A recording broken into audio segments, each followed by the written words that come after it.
Assalamualaikum warahmatullahi wabarakatuh. Hai semuanya, perkenalkan nama saya Dila Kikisa Putri dari Prodi Manajemen semester 6 pagi. Di sini saya akan menjelaskan tentang perbankan dan lembaga keuangan lainnya. Teman-teman pasti sudah tahu apa itu perbankan kan? Perbankan merupakan industri atau sektor ekonomi yang terdiri dari lembaga-lembaga keuangan yang berfungsi sebagai perantara antara si peminjam dan penyalur dana.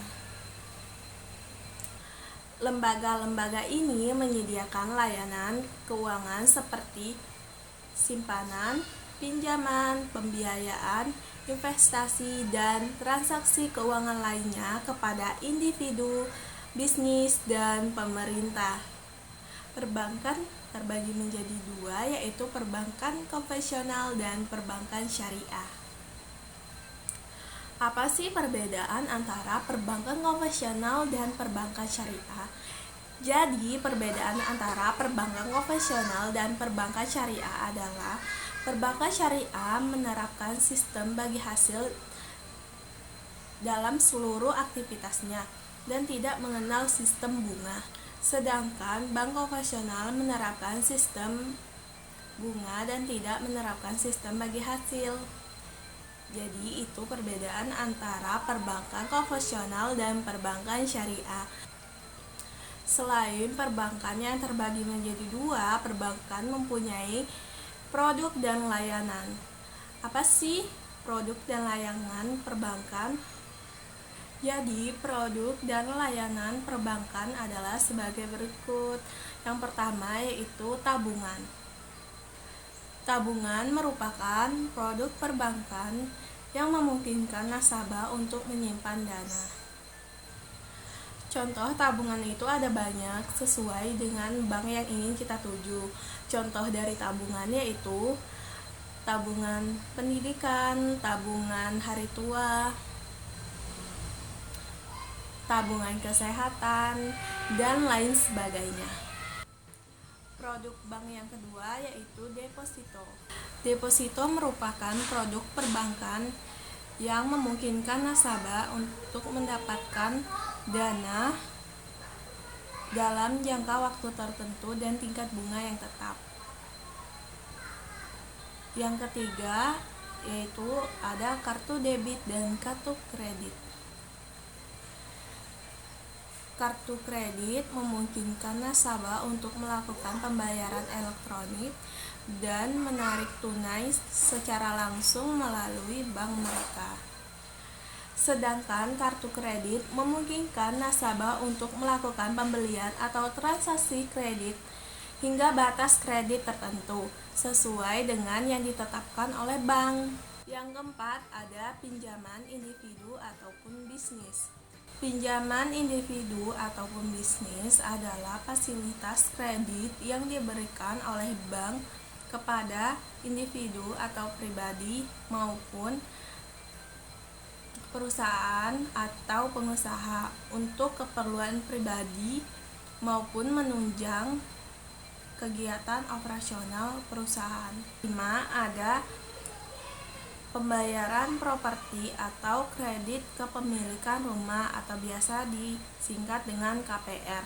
Pembiayaan properti atau kredit kepemilikan rumah adalah fasilitas yang diberikan oleh bank kepada individu untuk pembayaran, pembangunan atau pembelian properti.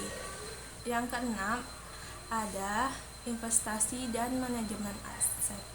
Bank juga mempunyai layanan investasi dan manajemen aset kepada nasabah yang ingin mengelola portofolio investasi mereka. Ini termasuk investasi, obligasi, saham, dan investasi lainnya.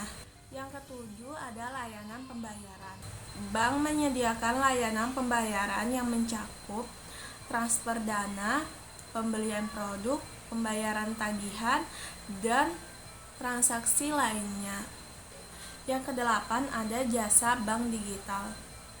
Dengan berkembangnya teknologi, bank juga menawarkan layanan jasa bank digital seperti internet banking, mobile banking, dan aplikasi perbankan yang memungkinkan nasabah untuk mengakses dan mengelola rekeningnya secara online.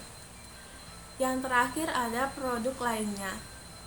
Selain produk utama yang sudah saya jelaskan tadi, bank juga menawarkan layanan tambahan seperti asuransi, reksadana pasar uang,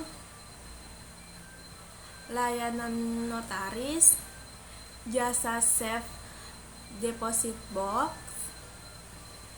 jasa konseling keuangan, dan lain sebagainya. Nah, selanjutnya kita akan membahas tentang struktur industri keuangan. Penjelasan mengenai detail struktur industri keuangan adalah sebagai berikut. Yang pertama ada bank komersial. Bank komersial ini sering jadi bagian penting dari sistem keuangan suatu negara dan menjadi pusat penghimpun dana dari masyarakat. Yang kedua ada bank investasi.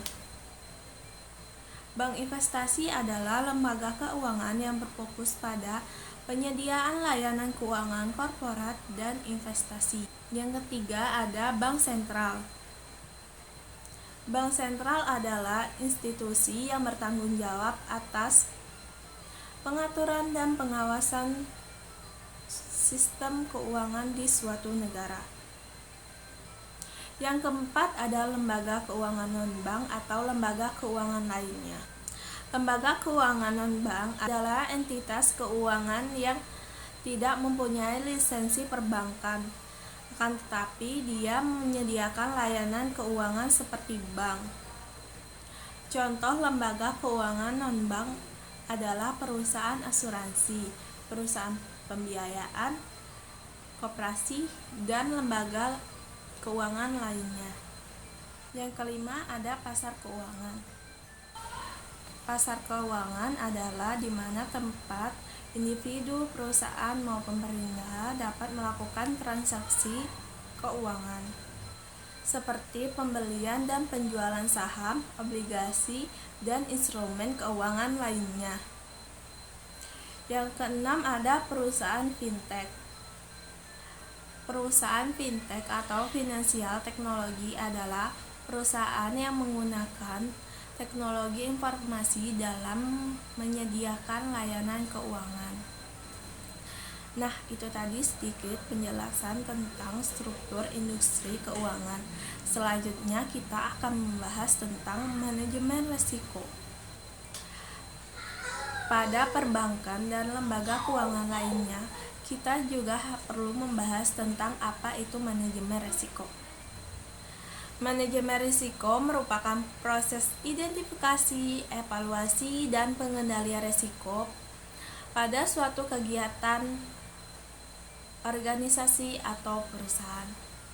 Tujuan utama dari manajemen risiko adalah untuk mengidentifikasi potensi risiko yang dapat mempengaruhi capaian tujuan dari organisasi, mengukur dampak dan kemungkinan risiko yang akan terjadi, dan mengambil tindakan atau keputusan dalam mengenai atau mengurangi risiko tersebut. Nah, itu tadi penjelasan mengenai ruang lingkup perbankan dan lembaga keuangan lainnya. Semoga bermanfaat bagi teman-teman. See you di next video. Bye-bye.